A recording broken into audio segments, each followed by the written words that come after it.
Thank you for joining us for this week's video briefing. I'm Stephanie Hare. I'm the Senior Analyst for Western Europe here at Oxford Analytica, and I'm here in conversation with my colleague Dr. Michael Taylor, who covers Central Eastern Europe and Greece, to discuss the fate of Greece, which of course impacts more widely on all of Europe and indeed the world. Mike, thanks so much for joining us today. Okay.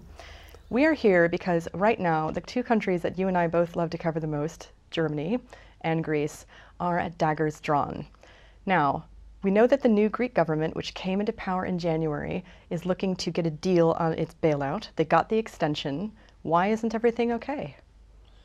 Because the extension only was ever going to be a 4-month extension, because their receipts on taxation have really gone through the floor, partly because they were seen as a left-wing government which wouldn't pursue tax as thoroughly as the previous government. Nobody wants to lend them money because they've been their own kind of worst enemy, in the sense that when they came to power, in one sense it was a highly popular election because they said, we don't like foreigners telling us what to do and setting conditions on us. But also that then becomes rather unrealistic. It's rather like kind of playground politics, where they say, oh, you can have everything you want. You know, you sort of open the taps and wine will come out and it'll be land flowing with milk and honey. You know, sort of just by sort of saying it so. And there's a lot of hard grind, and the economy has a way of biting you in the back without you expecting it. There's a reality here. There's the fact that investors don't want to invest in you because they don't have any trust in your policy, because they think you're basically kind of a sort of university Marxists.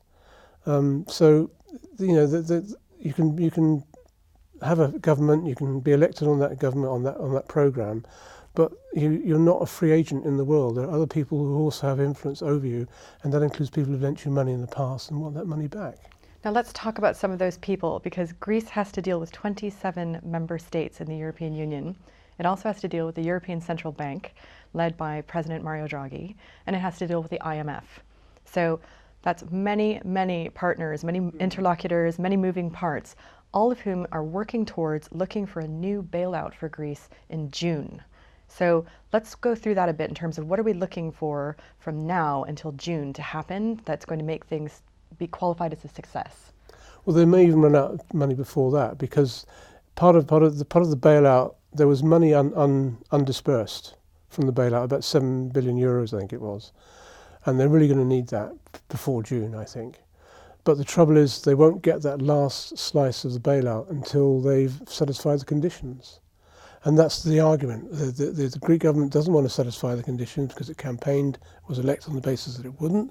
And the lenders say, no, we lend you that money on the basis that those conditions would be fulfilled. And they include some things that would make the Greek economy much more competitive. So there's a lot of stuff in it which is sensible. I mean, in the old days, the public sector was bloated. They had lots of people there were some people who'd even committed offences, like criminal offences, and weren't sacked. It was a very easy ride that they got in the old days.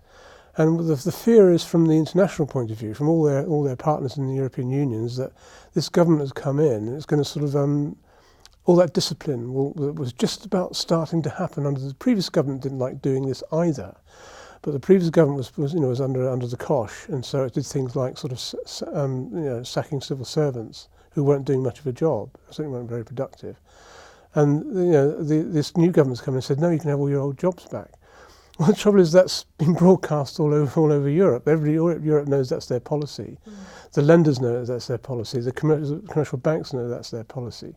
So their credibility is pretty well gone. So what to do? It's kind of like immovable force meets Immovable object. Yeah. immovable object and irresistible force. On the one hand, you've got a government which is elected on the basis that it wouldn't kowtow to the foreigners. And on the other hand, you've got foreigners saying, well, we lent you the money and that's under certain conditions. We want those conditions fulfilled, and we won't lend you any more money because we'll be throwing money down a black hole. And there's, I guess, a question of democratic deficit, which is always a very live wire over here in Europe.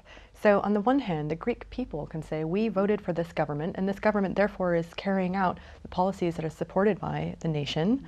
And yet you can see on the other side, German voters, and thus the German government, saying, well, we're not very comfortable with you not agreeing to the reforms that previous governments had signed up to in exchange for this money. But I guess we're reaching a point where it's almost beyond democracy in the sense that if this bailout isn't agreed by June, what happens? Well, there are two democracies, as you say. The Greeks can say, well, we voted the government to do this, but the Germans will say, well, yes, we voted our government on a totally different basis, on the basis of what's called fiscal discipline, and that's what we want, and so why shouldn't we have what we want? And so it's kind of, again, there's these two forces clashing without, you're not sure which is going to win. But I think in the end the Greeks will have to back down, and I'm not sure that leads us on to another question about stability of the government. Indeed. Do you think this government can survive backing down? I think they'd have to be very clever how they do it. It's not impossible, because they're already sort of setting themselves up as people defending Greece's interests against foreigners. And even if they lose, at least they can say, well, we tried. And, we made them give in on a few things. That's what they would do. They'd come back from the summit and they'd say, well, we lost this one, but we gained that one. From the other point of view, from the point of their interlocutors, if they were sensible also, they would give the Greeks something to take home. So both of them didn't get all that they wanted, but they got something.